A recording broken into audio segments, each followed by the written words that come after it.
Olá, o Record News Rural de hoje está começando e a gente já fala de café. Com a colheita em andamento, a Emater de Minas Gerais lançou uma cartilha de cuidados e prevenção ao coronavírus. O material fornece informações para manter a qualidade do café e recomendações para evitar a disseminação da Covid-19 no campo. Minas Gerais é o maior estado brasileiro produtor de café e deverá colher em torno de 30 milhões de sacas de 60 quilos. Esse volume representa quase 50% da safra nacional, resultado da produção de cerca de 460 municípios mineiros. Com o objetivo de auxiliar os produtores a enfrentar a pandemia do coronavírus, a empresa de assistência técnica e extensão rural do estado de Minas Gerais, a Emater, lançou a cartilha Orientações sobre Prevenção ao Coronavírus durante a colheita do café. Nós da Emater de Minas Gerais criamos uma cartilha de orientações com as principais recomendações, tanto no sentido técnico quanto no sentido de prevenção à Covid-19. A colheita de café em Minas Gerais teve início em abril e se estende até agosto. O pico da colheita, no entanto, é nos meses de junho e julho. O coronavírus pode ser transmitido no contato com uma pessoa infectada ou através de gotículas de saliva dispensadas pela fala, tosse ou espirro. Também é possível contrair esse vírus pelo contato com objetos ou superfícies contaminadas. Por isso, a preocupação aumenta nesta época, onde a aproximação nos campos de café é quase inevitável. Os cafeicultores eles devem estar atentos a alguns pontos de controle super importantes, como no transporte dos seus colaboradores, nos alojamentos que estão recebendo esses colaboradores, nos critérios dos refeitórios e no trabalho propriamente dito lá na lavoura. E ficar atento que muitos municípios, principalmente os mineiros, têm seus decretos específicos para evitar a contaminação do Covid-19. A cartilha salienta e orienta ainda que é necessário que os produtores tenham foco nas boas práticas da colheita, de modo a garantir um café de boa qualidade e que resulte em melhor remuneração para os cafeicultores. E falando em café, a colheita do Arábica está se intensificando. Agora, enquanto isso, os agricultores estão preocupados com a colheita manual em tempos de pandemia. Segundo colaboradores do CPEA, as atividades de colheita do café da temporada 2020-2021 estão ganhando ritmo neste final de mês. Alguns agentes ressaltam, porém, que a colheita manual pode ser um pouco mais lenta nesta temporada, devido à pandemia do coronavírus. Mesmo que não tenham sido relatados grandes problemas, alguns produtores têm optado por deslocar um menor número de colhedores de outras regiões para facilitar a adaptação dos alojamentos e do transporte. Este cenário também tem levantado dúvidas quanto ao impacto na produção de café cereja, já que a colheita desse tipo deve ser mais acelerada para evitar que os grãos sequem. As preocupações quanto à mão de obra em tempos de pandemia também têm sido motivo de alerta na América Central e Colômbia, que contrataram colhedores advindos de países vizinhos e estão enfrentando restrições de circulação de pessoas. E mesmo com a crise, há setores da economia que melhoraram. É o caso do setor de carne bovina. Novos mercados surgiram. A China, por exemplo, se tornou um dos principais compradores da carne brasileira. O aumento das exportações de um ano para cá é de 10%. Até abril deste ano, Mato Grosso exportou quase 140 mil toneladas de carne bovina. Só em abril foram mais de 30 mil toneladas, o que representa um aumento de 10% no volume exportado no mesmo período do ano passado. Mato Grosso tinha apenas um frigorífico habilitado para exportação de carne bovina, E este ano nós temos 7 frigoríficos habilitados. Até o ano passado, no primeiro semestre, a principal proteína consumida pela China, que é o nosso grande hoje mercado, era a carne suína. A China hoje é o principal mercado do estado. No país onde surgiu a pandemia de Covid-19, os chineses estão comendo mais a proteína animal. A Associação dos Criadores de Mato Grosso aponta que neste ano 21 toneladas de carne bovina foram vendidas para o país asiático, ou seja, mais da metade do volume exportado. O Brasil quase triplicou as vendas de carne bovina para a China e como o Mato Grosso é um dos principais principais exportadores do setor, os pecuaristas do estado já pensam em confinar mais, aumentando o número de animais no pasto e aproveitando assim o bom momento do mercado. Eu acho que o Brasil tem a grande oportunidade de suprir esses mercados, principalmente depois que nós conseguimos melhorar e muito o nosso produto interno. Você sabia que todas as matérias que você vê aqui na Record News estão no YouTube? E lá você também consegue assistir a nossa programação ao vivo. É só acessar youtube.com/recordnews. Se inscreva no nosso canal e fique conectado com a gente. Você, pecuarista, já percebeu que depois de um período de chuva, a pastagem pode ficar meio amarelada? Então, fique atento, pois pode ser o efeito da cigarrinha da pastagem. Veja na reportagem como você pode lidar com isso. Elas são pequenas, mas com alto poder de destruição. Estamos falando das cigarrinhas das pastagens, que nesta época do ano, com o aumento das chuvas, a superpopulação desses insetos aumentam. Período em que ela tem alimento em abundância e aproveitam para sugar os nutrientes que serviriam para deixar as pastagens com alto valor nutricional. O resultado é um pasto amarelado, com muitas fibras e de baixo valor para os animais. Esse é um inseto, é considerado a principal praga das pastagens no Brasil, né? E na região amazônica, então, é uma situação pior ainda. Por quê? Porque o potencial desse inseto aqui, o potencial reprodutivo dele é bem maior do que em outras regiões. Enquanto no Sudeste você tem, a cada ciclo de chuva, você tem 3 gerações, aqui nós chegamos a ter 5 gerações. Então você imagina que o potencial para ela crescer, se desenvolver, a população atingir dano econômico, é muito maior. E de fato é o que acontece. O produtor, em pleno período que ele tem para a engorda do gado dele, ele vai ter essa competição das cigarrinhas que vai impedir que o gado possa usar os nutrientes das plantas, que vão estar com a aparência de queimada, como se tivessem sido queimadas em pleno período da chuva. E o controle das cigarrinhas pode ser feito de várias formas. Mas o grande problema hoje é como é feito pelos produtores. Muitas vezes, a prevenção chega tarde demais. Normalmente, o produtor é imediatista, então ele busca muito controlar quando o problema já está instalado. E aí, só usando inseticida. E inseticida é caro. Então, a gente vê que grande parte dos produtores, além do custo direto da não engorda do gado, ele também tem o outro custo, do outro lado do custo, que é o custo para controlar o inseto com inseticidas. A cada 15 dias são coletadas amostras de cigarrinhas e encaminhadas para o laboratório aqui do Centro de Pesquisa da Embrapa. Além de Rondônia, outros 5 estados brasileiros fazem parte da pesquisa. Isso tudo para evitar a proliferação do inseto nas propriedades rurais do país. 15 anos, pelo menos, a amostragem permanente das cigarrinhas. Então, independente do período do ano, de 15 em 15 dias a gente vem às áreas de pastagem e faz a amostragem das cigarrinhas. E tem produtor rural comemorando a boa safra de pitaia deste ano. A colheita chegou a triplicar em algumas regiões. Quem traz os detalhes para a gente é a repórter Franciele Mianes.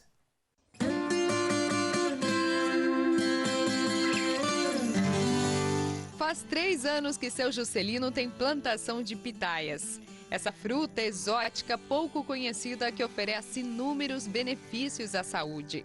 A ideia surgiu do cunhado e tem dado super certo. Deu trabalho, mas conseguimos trazer a pitaia para nossa região aqui, né? E a gente na dúvida também assim tava se ela se adaptava ou não, né? E graças a Deus ela se adaptou bem. Ele é o único produtor de grande escala em Blumenau. Plantou 1.100 pés e ano passado fez a primeira colheita. Foram 1.500 quilos da fruta.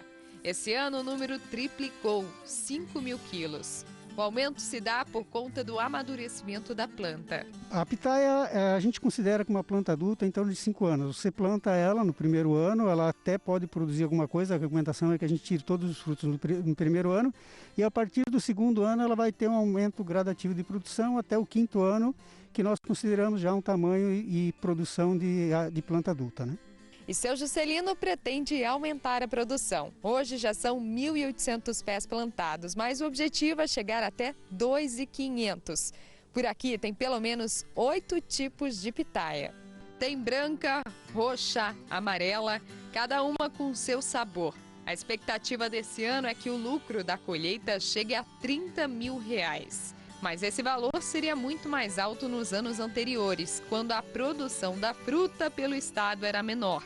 Uma vantagem é que o preço para o consumidor final deve reduzir e, com isso, aumenta a procura. Quando ela entrou no mercado, a gente tinha uma produção pequena, na região não se produzia, ela vinha de fora, então ela tinha um alto valor de mercado. O que está acontecendo? Hoje houve um aumento de produção, hoje o sul do estado ele produz aí, deve estar com uma área plantada entre 80 a 100 hectares de pitaia plantada, e é natural que acaba caindo o preço, ele vai estabilizar esse preço ao nível de mercado, né? Justamente por quê? Pelo aumento da oferta. Mas engana-se quem pensa que é um tipo de plantação fácil. Requer inúmeros cuidados, entre eles a polinização feita assim, planta por planta. A pitaia é uma planta que a gente chama de polinização cruzada. Então ela precisa receber o pólen de outra planta. Quem faz isso na natureza são os insetos. Como nós não temos os insetos necessários, o volume necessário para fazer essa polinização e nós queremos ter uma produção alta, a gente faz essa polinização manual. A flor abre à noite, a gente tira o pólen, né? E daí com o pincel a gente passa de uma flor para outra. Se pega-se de uma variedade e passa para outra variedade, né? Cuidados necessários para que a fruta possa oferecer não só benefícios à saúde, mas também sabor. A colheita, por exemplo, deve ser feita com ela assim, bem rosada. A verde deixa um gosto azedo que não agrada o paladar. Detalhes que fazem a diferença. E seu Juscelino está contente com a plantação. Apesar que ela é adolescente, é que ela vai ficar só adulta daqui a 5 anos, né? Mas ela está apenas com 3 anos e ela está produzindo bem.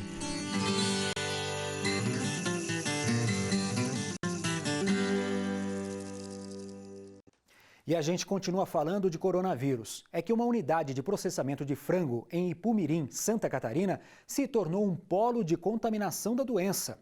Com a necessidade da paralisação das atividades, 822 mil frangos devem ser descartados em um aterro sanitário. E as autoridades estão preocupadas com essa situação. A reunião na Casa da Agronômica foi entre o governador, setor da agroindústria e a Comissão de Agricultura da Alesc. O estado deve publicar uma nova portaria com medidas sanitárias mais rigorosas, a fim de evitar o fechamento de frigoríficos por causa da contaminação do novo coronavírus. A construção de um protocolo comum entre o governo federal, as autoridades sanitárias de Santa Catarina e o setor de frigoríficos. Com isso, o setor tem garantia de continuar trabalhando e os trabalhadores também de que vão ter todos os cuidados necessários para manter a sua saúde. A preocupação do setor aumentou após a interdição de uma unidade de processamento de frangos em Ipumirim. O local só deve voltar à atividade na próxima semana. Com a paralisação, 822 mil frangos devem ser descartados em aterros sanitários. A medida foi aplicada depois que auditores fiscais do trabalho vinculados ao Ministério da Economia identificaram irregularidades, como aglomeração de trabalhadores, o não afastamento de funcionários com sintomas sugestivos de coronavírus, a permanência de mais de 40 pessoas do grupo de risco no local. Dos 1.500 trabalhadores, 86 tiveram diagnóstico confirmado para a Covid-19. Em Concórdia, a Vigilância Sanitária determinou a uma indústria frigorífica que fizesse a testagem para a Covid-19 em todos os funcionários. A Associação Catarinense de Avicultura garante que o setor tem seguido todos os protocolos de controle sanitário. Das 3 maiores agroindústrias do mundo, 2 estão em Santa Catarina, então nós somos os maiores interessados na confiança que esse protocolo deve expressar às pessoas, que o colaborador pode se sentir seguro com o nosso protocolo, que nós mesmos estamos vigilantes para qualquer desvio que possa acontecer nos nossos sistemas de produção. Segundo o Ministério Público do Trabalho, as medidas são necessárias para evitar que mais funcionários sejam contaminados e para que a doença não se espalhe pelas cidades da região. Em Nova Veneza, no sul do estado, e Chapecó, no oeste, outros frigoríficos são alvos de investigação. E em São Miguel do Guaporé, em Rondônia, no norte do país, acontece uma situação parecida com essa que você viu. É que 30 trabalhadores de um frigorífico contraíram coronavírus. Foi necessário uma liminar para obrigar o frigorífico a encerrar as atividades. De acordo com o sindicato que representa os funcionários do frigorífico em São Miguel do Guaporé, onde vários trabalhadores testaram positivo para a Covid-19, a suspensão das atividades é de extrema necessidade. O sindicato entrou com uma ação obrigando a empresa a manter a vida e saúde dos trabalhadores. E a JBR de São Miguel do Guaporé não tem demonstrado qualquer cuidado com a vida e saúde dos seus trabalhadores.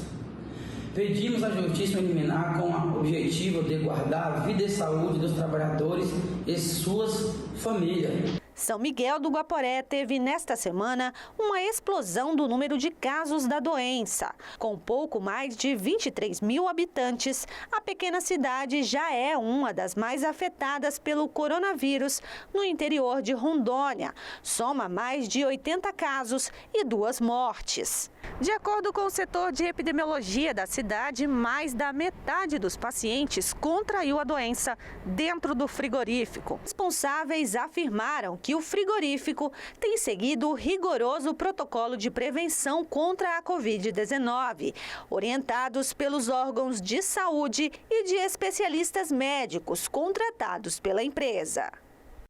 A estiagem também continua causando impactos no setor agro no sul do país. Confira os detalhes da reportagem de Oswaldo Sagaz.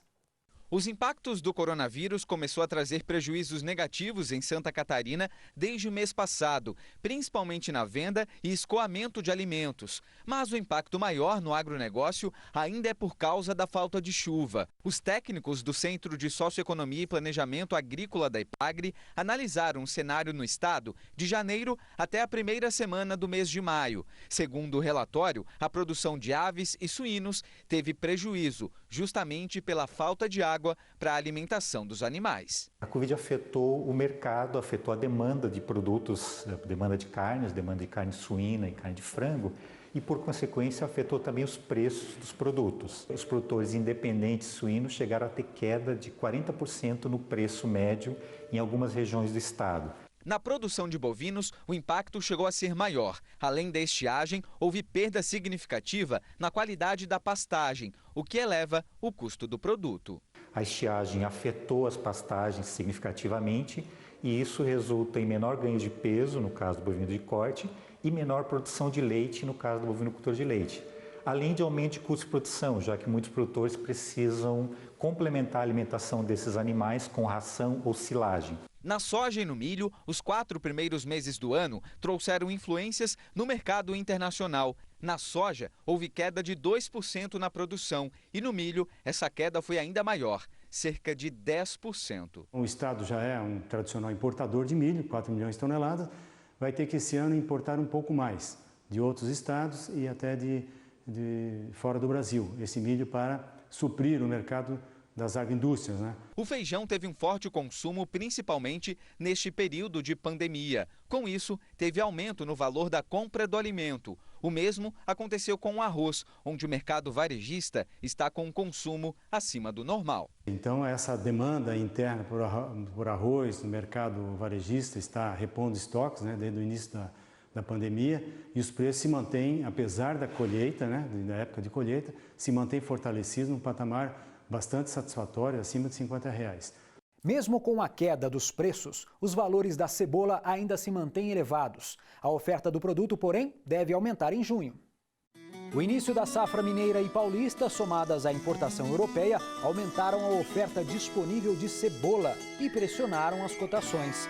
Mas, apesar do aumento, o volume nacional permanece baixo e mantém os preços firmes, elevando 13,8% a parcial de maio frente a abril.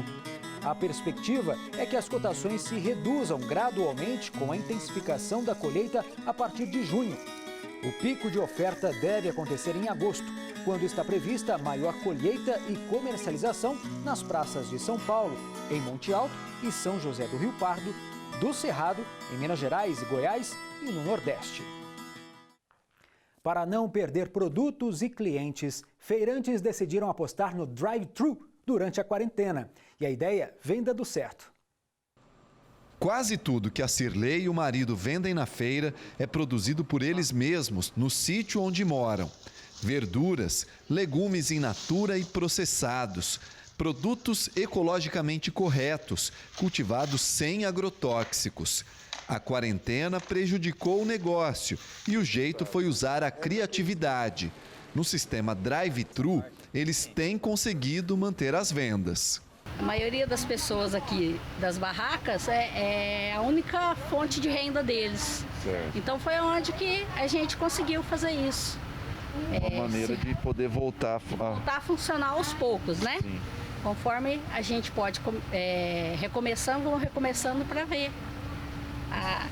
E pelo jeito está dando certo. A Feira do Produtor de Batatais existe há 3 anos. Depois de quase 2 meses parados por causa da pandemia de coronavírus, os feirantes encontraram um jeito seguro de voltar a trabalhar. Se mudaram do centro da cidade para um local mais afastado, em frente à antiga estação ferroviária, onde os clientes podem comprar sem precisar sair do carro. Na entrada, os veículos são desinfetados. Todas as barracas têm álcool gel e o uso de máscaras é obrigatório. Matheus vende pamonha e curau de milho verde, tudo feito em casa pela família. Ele depende da feira para sobreviver e não tem do que reclamar. Eu acho ótimo, né? Porque tá parado, sem fazer nada e meio que desafoga a gente e não acaba fazendo alguma coisa, né? De jeito de ficar parado o dia inteiro em casa. Você já ouviu falar em agricultura sintrópica? É um sistema que une a produção de hortaliças, frutas e verduras na mesma área. A agricultura sintrópica também recupera áreas degradadas. Com o passar dos anos, é cada vez mais comum ver catarinense preocupado com a alimentação livre de defensivos agrícolas. Para ter uma comida mais saudável, é preciso mudar a forma de plantar e colher esses alimentos. Muitas propriedades estão adotando uma nova forma de agricultura, a sintrópica. Este manejo sustentável foi idealizado e difundido pelo agricultor Ernest Gott. O pesquisador suíço começou a se questionar se não era mais sensato melhorar as condições de vida das plantas ao invés de alterá-las geneticamente. Em Santa Catarina, nossa equipe foi visitar a chácara da família do Cláudio. Há 2 anos, ele passou a adotar no quintal de casa esse novo formato de agrofloresta. Essa é a lógica, né? É tu plantar um mix, uma mistura, né? Tu planta o rabanete, tu planta a berinjela, tem o alface, tem a rúcula. Tem uma variedade de coisas aqui plantadas junto. Até para a própria vida aqui, há um controle melhor, né? Ó, a madeira aqui, ó, além de deixar o solo protegido, né? A gente protege o máximo o solo. Aqui tem uma variedade de vida, né? Uma área que estava sem utilidade e que agora abre espaço para a agrofloresta. E é buscando conhecimento na internet e fazendo cursos que o Cláudio coloca em prática o que tem aprendido. Aqui ele explica como é simples fazer uma horta de hortaliças. Então, aqui eu vou plantar primeiro, fazer uma linha de árvore. Aí a gente faz um pouquinho do adubo bocache. Fizemos uma mistura aqui.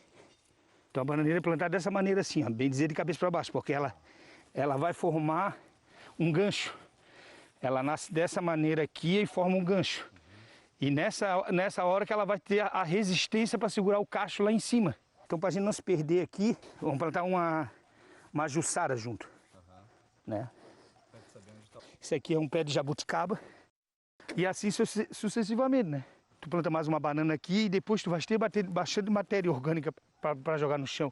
Então, onde tu não precisa trazer insumos de fora. Então aqui a gente vai fazer uma sucessão, né? Para uma não atrapalhar a outra, né? Quem vai sair primeiro, quem vai sair depois do sistema, né?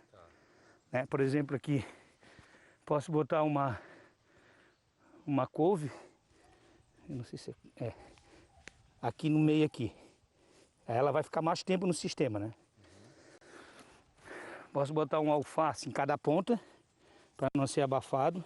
A agricultura sintrópica não se utiliza de nada além do que o meio ambiente pode oferecer. Inclusive, os agricultores recebem a orientação de não irrigar suas plantas, pois o equilíbrio será atingido de maneira natural. Essa é mais uma opção de ter em casa o seu próprio alimento produzido de forma natural. Na chácara do Cláudio, essa nova prática tem sido levada a sério e, pelo jeito, vai continuar assim. A jaca é uma fruta bem conhecida por nós brasileiros. Mas você sabia que a Índia é a maior produtora da fruta no mundo? E a procura pela jaca aumentou bastante nos últimos tempos. É que ela se tornou a melhor opção para substituir a carne. Durante séculos, a jaca fez parte da dieta no sul da Ásia e chegou a ser tão abundante que toneladas da fruta iam parar no lixo todos os anos. Mas agora a Índia, a maior produtora de jaca do mundo, está lucrando com sua crescente popularização como alternativa à carne. A fruta se tornou a substituta preferida da carne para veganos e vegetarianos no Ocidente. Há muitos pedidos vindos de vários países. Eles começam a entender a demanda por jaca. Todos os dias, há chamados de pessoas ao redor do mundo perguntando se um container cheio de jaca pode ser enviado. Em nível internacional, o interesse pela fruta está crescendo, diz esse agricultor. Quando ainda está verde, a fruta tem uma textura similar à carne suína. Madura, pode ser comida in natura ou usada para fazer bolos, sucos, sorvetes e chips. O interesse mundial no veganismo já tinha disparado antes da pandemia do novo coronavírus, estimulado por movimentos como Segunda Sem Carne e Veganeiro e com o surgimento das carnes alternativas. O consumo ainda ganha o apoio dos nutricionistas. Ela te dá muitas fibras, é muito fibrosa, então é muito benéfica nesse sentido. Ela fornece vitamina A, C e muitas vitaminas do complexo B, magnésio, cálcio, ferro e até minerais difíceis de encontrar. Ela é carregada de nutrientes, diz a nutricionista Kavita. No final do mês foi comemorado o Dia do Apicultor. E olha que notícia boa, as vendas de mel de abelha dispararam em todo o país. É que, por conta da pandemia de coronavírus, o produto natural tem sido muito usado para melhorar a imunidade. Mas não pode haver exagero no consumo, viu? Cada colmeia tem em média 60 mil abelhas. Nesta propriedade, que fica em Campos, norte do estado do Rio, foram montadas 22 caixas. De acordo com o apicultor, a abelha africana se desenvolve bem na região. E eles conseguem colher mel de 2 a 3 vezes por ano. E não é que a pandemia da Covid-19 fez aumentar a procura pelo produto? Não tem mel. Eu estou sem mel em casa. Eu estou querendo tirar mel dos ninhos da abelha, onde não pode tirar para poder vender, para não deixar os fregueses sem mel, né? Procura muito grande.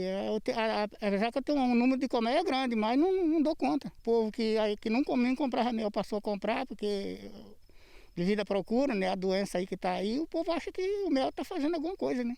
Segundo a Federação dos Apicultores do Estado do Rio de Janeiro, as vendas de mel e própolis aumentaram 100% em todo o país.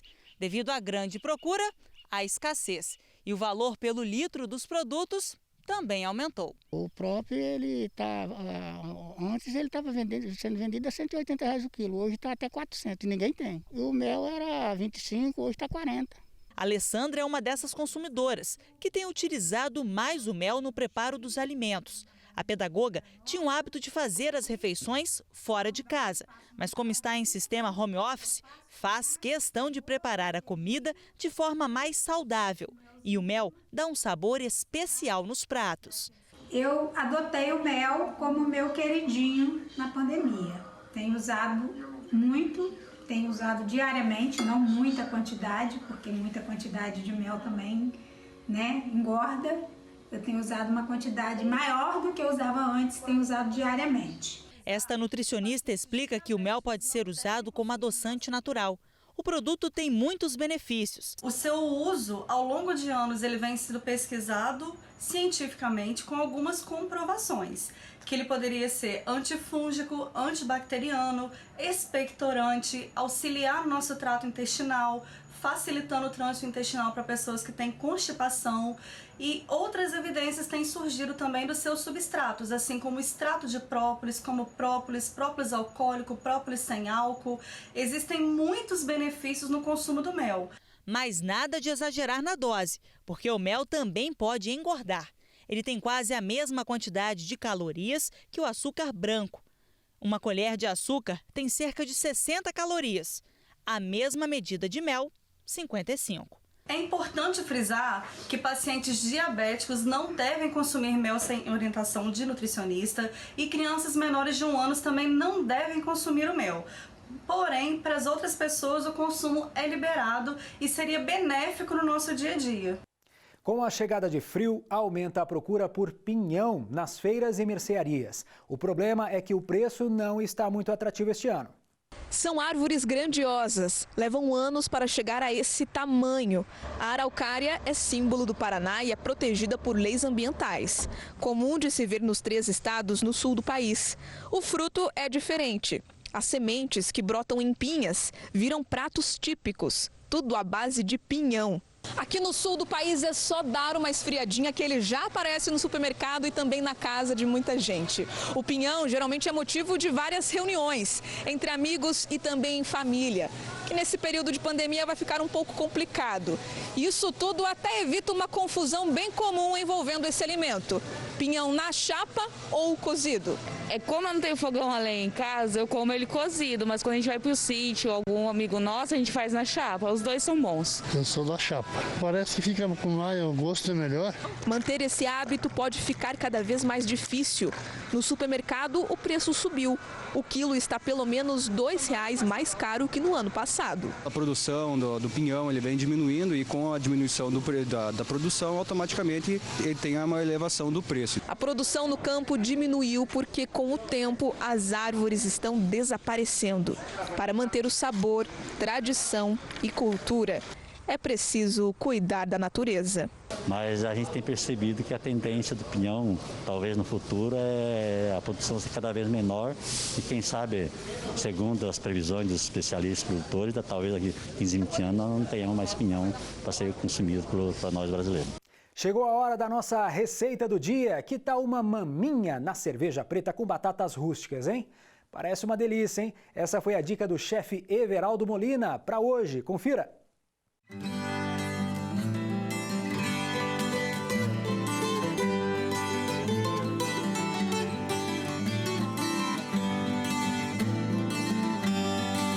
Para preparar a maminha, você vai precisar de uma peça de maminha de mais ou menos 1,5 kg, 4 dentes de alho, 2 colheres de lemon pepper, 1 colher de sopa de sal, 1 colher de açúcar, 1 colher de ervas aromáticas, 1 colher de alho crocante, 1 tomate picado, ervas aromáticas frescas a gosto, 1 lata de cerveja preta, 200 ml de molho de tomate, 2 colheres de azeite, 500 ml de caldo de legumes.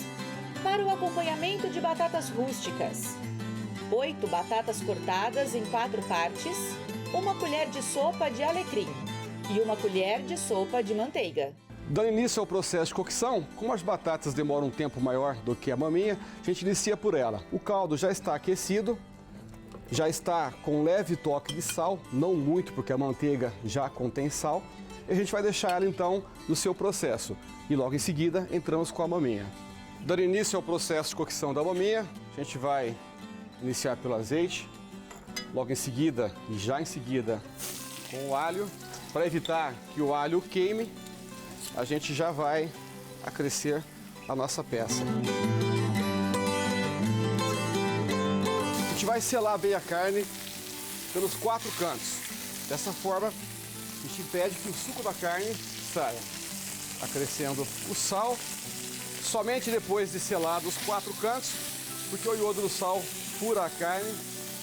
Agora a cerveja preta, as ervas aromáticas, o limão Piper. Vamos acrescentar agora o molho de tomate. E para a gente quebrar a acidez do tomate, a gente vai acrescer do açúcar. Agora, aproximadamente 30 minutos, esse caldo vai começar a reduzir, a maminha começa a tomar forma e cozimento interno e a gente já vai dando sequência. As batatas estão sendo cozidas também aqui, tudo simultaneamente. Parte do tomate pode colocar um pouquinho, ele é para decoração, mas pode colocar um pouquinho, porque ele desmancha, fica bonito também. E agora, parte do caldo. Parte do caldo vai para a carne e parte para a batata. E agora é o jogo de paciência, vamos esperar mais ou menos 30 minutos, que esse molho vai reduzir e na redução a gente vai ter o ponto ideal dessa carne já.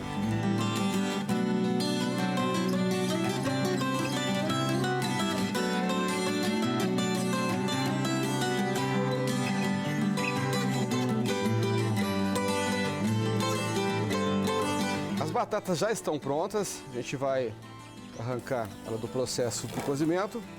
Ela vai adornar esse prato. Você percebe que o caldo, além de dar sabor, ainda confere uma coloração única, bonita, né? Então as batatas já estão prontas, a manteiga entra para dar sabor e a gente vem com o alecrim para dar agora perfume, aromatizar.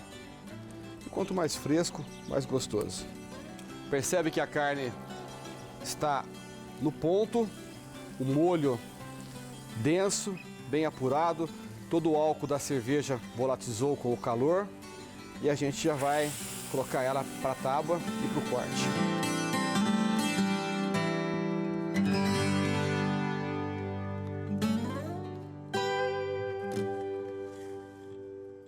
Produtores de queijo serrano, típico do sul do Brasil, comemoraram a conquista de uma certificação oficial.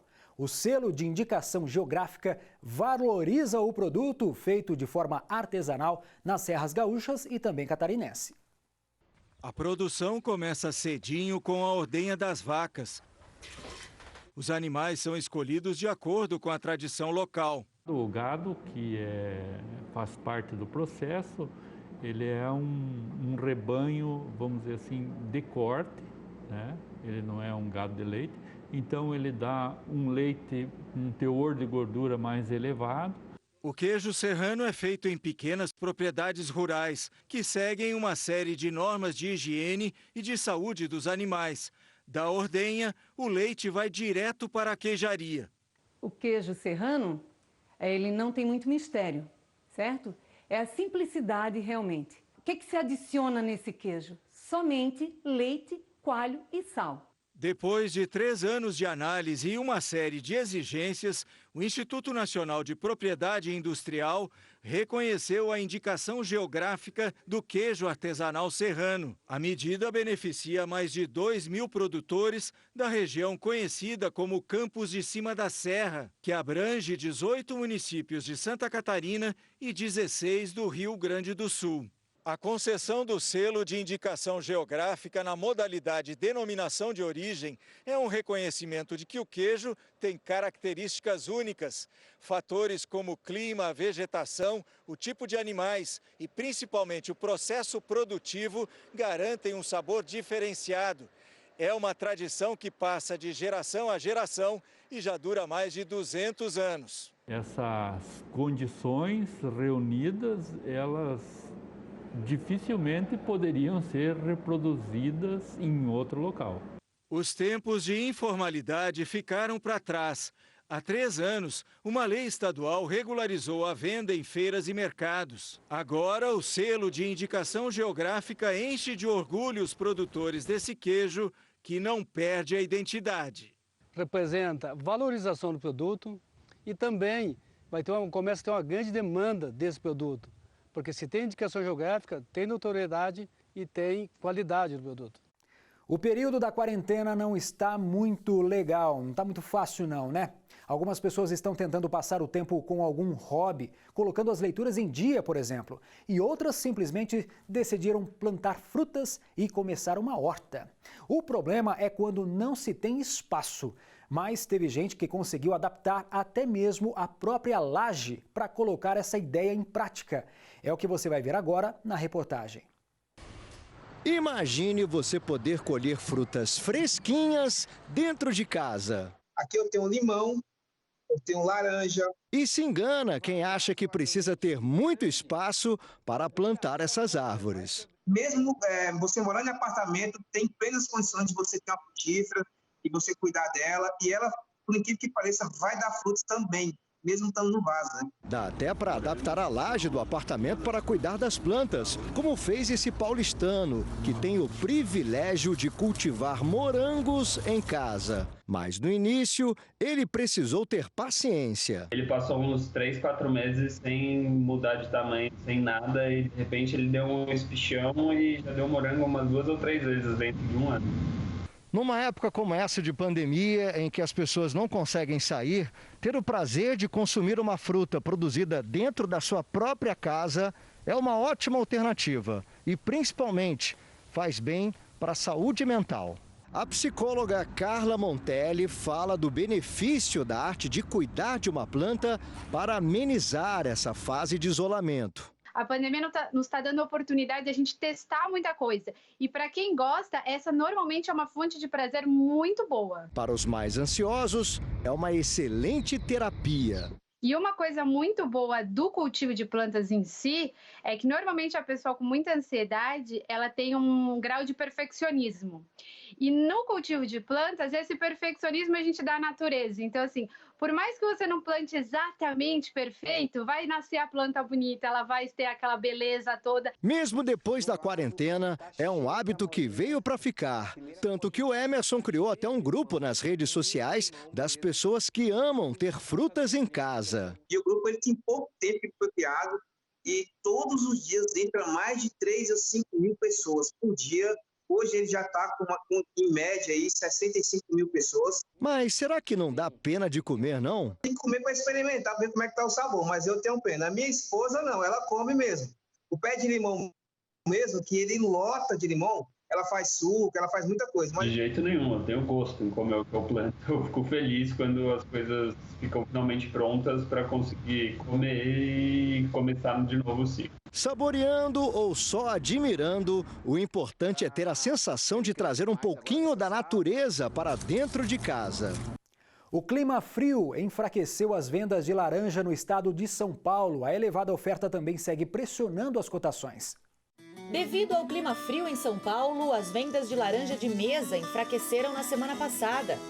Além do frio, a elevada oferta de laranjas da nova temporada 2020-2021 segue pressionando as cotações de todas as variedades, visto que a indústria ainda não voltou com produção total. O preço médio da laranja pera é de R$ 24,90 a caixa de 40 quilos. Uma queda de 3,2% em relação à semana anterior. Segundo produtores consultados pelo CPEA, as baixas temperaturas registradas nos últimos dias devem intensificar a coloração das frutas no pé, permitindo um melhor escoamento no mercado interno nas próximas semanas. Produzir cogumelo não é uma tarefa muito fácil, não. É necessário ter serragem certa, um ambiente totalmente esterilizado e até mesmo uma iluminação própria para estimular o crescimento do fungo. É o que você vai ver agora na reportagem de Rafael Pasquim. A fazenda em São Simão tem mais de 100 anos. Por décadas, foi de plantio de café, produção de leite e, predominantemente, até hoje, arrendamento para cana. De geração em geração, chegou até o Guilherme, publicitário, especialista em gestão empresarial. Ele queria aproveitar os espaços sem uso.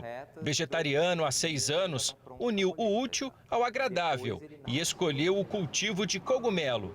Tudo começa com a escolha da serragem, onde os fungos vão ser cultivados. Quando ela chega, a gente faz um primeiro tratamento nela, elimina qualquer tipo de resíduo, galho que tenha, deixa ela secando, que o importante é a serragem ter o ponto de umidade correto, né? Depois que ela seca, a gente estende aqui, peneira muitas vezes para tirar qualquer tipo de resíduo.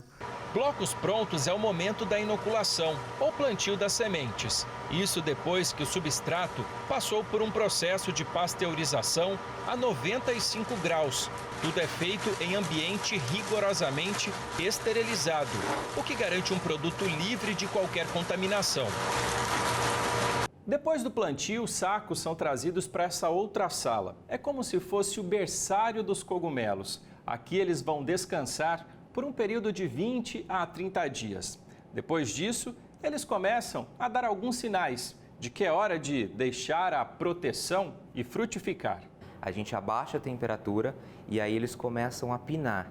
Eles começam a nascer os cogumelos dentro do saco, né? Seria a parte da frutificação. A partir disso, a gente corta os sacos, dobra ele e faz o corte para que ele frutifique. Então essa é a hora certa de tirar os blocos do berçário. É a hora que aparecem os pinnings. Quando eles estão aqui, ó, pequenininhos, é hora de tirar o saco para que eles possam... Para eles frutificarem, isso. Nesse estágio de início de frutificação, a luz verde é essencial, pois dá ao cogumelo a intensidade ideal de luminosidade. Na etapa seguinte, o fungo pede uma outra cor, que estimule seu crescimento. Fitas de LED garantem um ambiente azulado, ideal para essa fase. As salas tentam imitar as condições da natureza. A temperatura não pode passar de 20 graus e a umidade do ar fica em torno de 95%. Sistemas de ar-condicionado e dutos de água simulam a neblina da manhã 24 horas. Condições ideais para o desenvolvimento dos cogumelos do tipo shimeji e sajor caju, que entre 5 e 7 dias estão prontos para colher. A produção ainda conta com essa outra qualidade de cogumelo, o hirataki salmão, que se destaca pela forma e o tom rosa alaranjado. Esse outro, o juba de leão, tem propriedades medicinais. Ele tem propriedades antitumorais, ele é um aliado no combate ao Alzheimer, né? Existem estudos em vários países do mundo que comprovam eficácias na regeneração de células cerebrais. E a gente já falou aqui por diversas vezes no Record News Rural como a tecnologia pode ser benéfica para os produtores rurais. E em Bauru, no interior de São Paulo, um homem resolveu apostar nas redes sociais para impulsionar as suas vendas de caldo de cana. A tradição do seu Valdemar virou marca. Agora é o Senhor Bacana. Há mais de 30 anos, ele vende caldo de cana, água de coco, paçoca e pipoca no centro de Bauru. Como a pandemia espantou os clientes, o Neto teve uma ideia para recuperar as vendas e, principalmente, a autoestima do avô. Eu estava um pouco preocupado no começo da quarentena, porque ele só ficava comia, dormia, comia, dormia. Não era essa a rotina dele, ele estava acostumado a ficar em atividade. Então veio numa hora boa. Além de ajudar financeiramente, ajuda psicologicamente, né? Ele criou uma identidade visual. Foram adquiridas garrafas modernas e a garapa ganhou um rótulo especial. Aos 87 anos, nem a pandemia fez ele parar de fazer o que mais gosta. Pelo contrário, agora o Senhor Bacana tem lucrado 500% a mais do que quando vendia em um ponto fixo no centro da cidade. Em média, o meu avô, ele vendia média de R$25, R$35 por dia, né? Eram vendas bem baixas mesmo. Mas na verdade isso era mais uma terapia para ele de não ter que ficar em casa.